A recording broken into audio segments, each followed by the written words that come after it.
Salut à tous, c'est Guillaume, on se retrouve aujourd'hui pour une nouvelle vidéo où aujourd'hui je vais vous présenter le grand couteau suisse Workchamp de chez Victorinox. Alors on va déballer, bon j'ai déjà eu ce matin mon colis, je l'avais déballé vite fait dans la voiture histoire de voir. C'est une commande, voilà j'ai acheté 2-3 choses, pas seulement que le couteau suisse, j'ai acheté un petit aiguiseur de couteau. Je vous présenterai ça en fin de vidéo parce que là on est là pour le Workchamp qui est juste ici.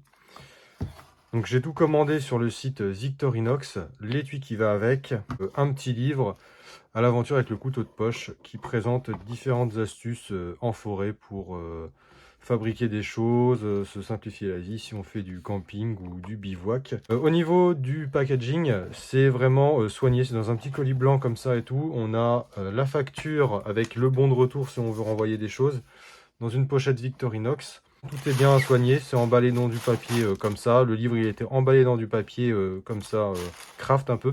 Au niveau de l'emballage du colis, c'est très soigné. Merci au préparateur de commande. Je le précise parce que moi je suis préparateur de commande aussi, donc c'est important de saluer les collègues, disons. Le Workchamp qui est, je pense selon moi, en termes de couteau suisse, pas en termes d'outils, vraiment tout confondu sur Victorinox, parce qu'on a aussi les Swiss Tools qui sont des pinces. À la base, je voulais en prendre une, mais le fait qu'il n'y ait pas de pince à épiler, de cure-dent et tout, ça me chagrine un peu, parce que j'utilise beaucoup la pince à épiler du Victorinox, du couteau suisse.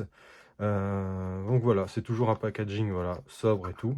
Donc j'ai commandé sur le site Victorinox, comme ça au moins c'est un couteau fabriqué assez récemment, c'est pas du vieux stock de magasin ou des trucs comme ça. Donc le truc est nickel.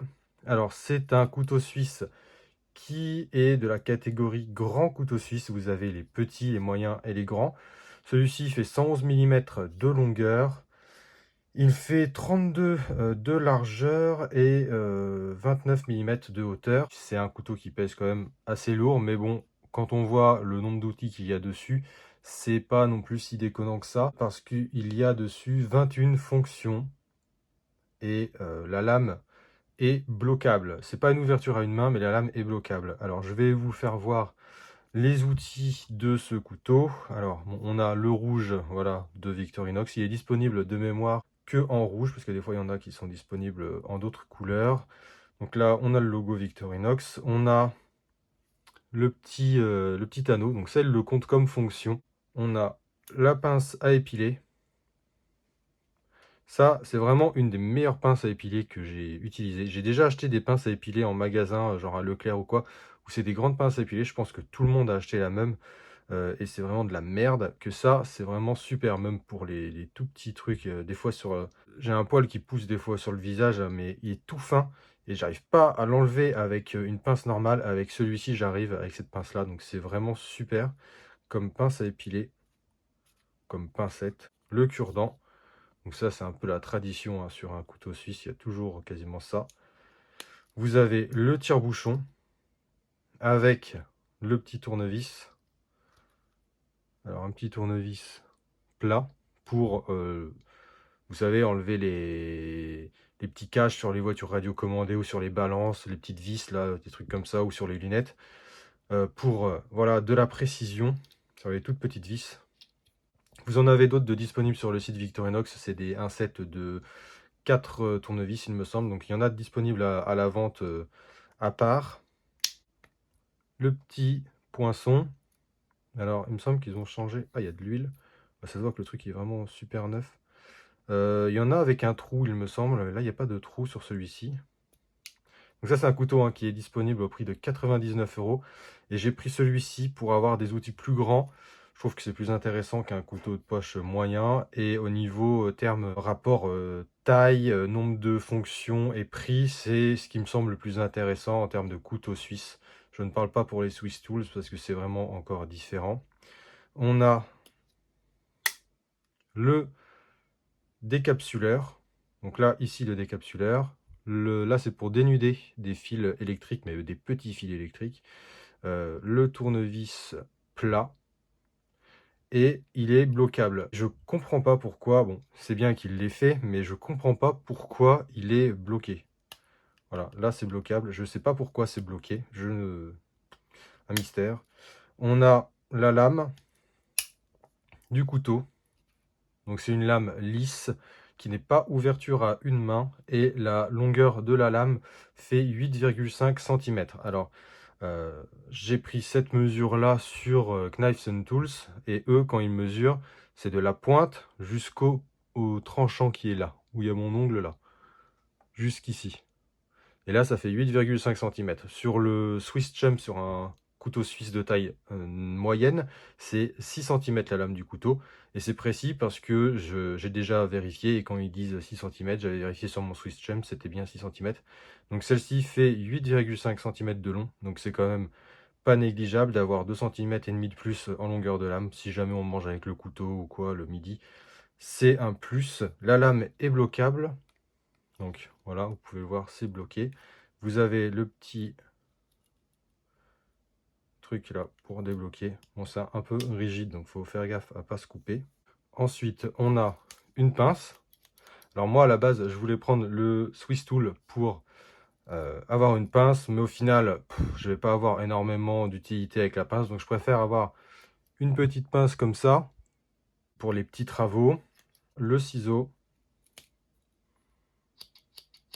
Donc ça, c'est des ciseaux qui coupent vraiment très très bien, même sans les entretenir. On a la scie à bois. Donc celle-là, c'est top parce que c'est un peu plus long que sur les couteaux suisses de taille moyenne. Donc de toute façon, je ferai une comparaison avec le Swiss Champ, qui est un couteau suisse de taille moyenne, pour la taille des outils. Donc n'hésitez pas à vous abonner pour avoir les prochaines notifications de vidéos. Là, on a la scie à métaux, qui coupe bien aussi. J'ai essayé sur mon couteau suisse moyen, ça fonctionne bien aussi. Une lime. Et là, ça doit avoir une fonction, mais je ne sais pas trop c'est quoi la fonction de celui-ci. Et j'avais oublié deux petites fonctions. On a ce tournevis-là, qui est un tournevis assez long. Et alors, je sais plus c'est quoi l'embout, mais ça doit être le tournevis 3 mm, je pense, quelque chose comme ça. On a celui-ci. Donc on a des petites encoches ici pour venir les chercher. Donc il faut avoir des ongles. Hein. Hop. Et là on a un plus petit tournevis mais qui est plus gros. Donc c'est vraiment top. Et on a aussi l'ouvre-boîte du couteau suisse avec un petit tournevis plat qui est plus petit que sur celui du décapsuleur. Et voilà, donc c'était le dernier outil que je voulais présenter. En termes d'outils, je pense qu'on est bien pour du tous les jours, même de l'outdoor. On est bien pour des activités en extérieur. Au niveau de la ceinture, j'avais déjà porté le Hercule, et parce que je travaillais dans un magasin de bricolage, donc des fois, voilà, j'avais besoin de ça parfois au taf, mais chez moi, quand je monte des meubles ou quoi, j'en ai besoin, et en le portant à la ceinture, c'est pas si lourd que ça. On le sent un petit peu normal, hein, c'est comparé à un couteau suisse qui peut faire 100 grammes ou 150, oui, on le sent parce que celui-ci fait déjà 228, mais c'est pas non plus dérangeant, ça s'oublie assez vite. J'ai pris du coup l'étui en cuir qui est pour ce couteau là. Il me semble que ça coûte 23 €, quelque chose comme ça. Et en fait c'est à scratch. Alors pour ceux qui peuvent se demander si ça dure ou pas, contrairement à un bouton pression, ça dure. Sur le Swiss Champ, je l'utilisais une fois tous les 2 jours, disons, et ça fonctionne toujours aussi bien. Le scratch, donc là-dessus il n'y a pas de souci. Voilà. Hop. Donc il y a un sens, hein. Je voulais le mettre de l'autre sens pour que l'anneau soit plus simple, pour prendre avec l'anneau que ce soit plus simple, mais pour que l'anneau soit de ce côté là, mais apparemment il rentre que de ce côté là, il ne rentre pas de ce côté là, ça force un peu. Donc on le met comme ça, hop, et voilà ce que ça donne une fois dans l'étui. Donc c'est pas mal. Je vais vous faire voir l'aiguiseur de couteau, qui est celui-ci. C'est vraiment assez petit pour l'aiguiser. Bon ben voilà, on met le couteau comme ça à plat et on passe dessus en appuyant à peu près 3 fois, et après on repasse 4 fois dessus sans appuyer. Donc ça c'est bien pour l'emporter partout. J'ai vu sur internet que c'est top. Alors à l'intérieur c'est comme ça, Et là, vous avez le mode d'emploi qui dit qu'il faut passer de 2 à 4 fois avec force sur le tranchant et ensuite environ 5 fois de façon plus légère pour peaufiner l'aiguisage. Donc je vais tester ça plus tard. Je ferai sans doute une vidéo là-dessus pour son efficacité. On va tout de suite regarder le tranchant de la lame d'usine si ça tranche bien. Donc je vais aller chercher une feuille pour ça. J'ai récupéré une feuille. On va tester le tranchant. Là, c'est d'usine, hein. Je l'ai utilisé juste pour enlever le petit truc en plastique de l'aiguiseur. On va tester. Ouh, satisfaisant.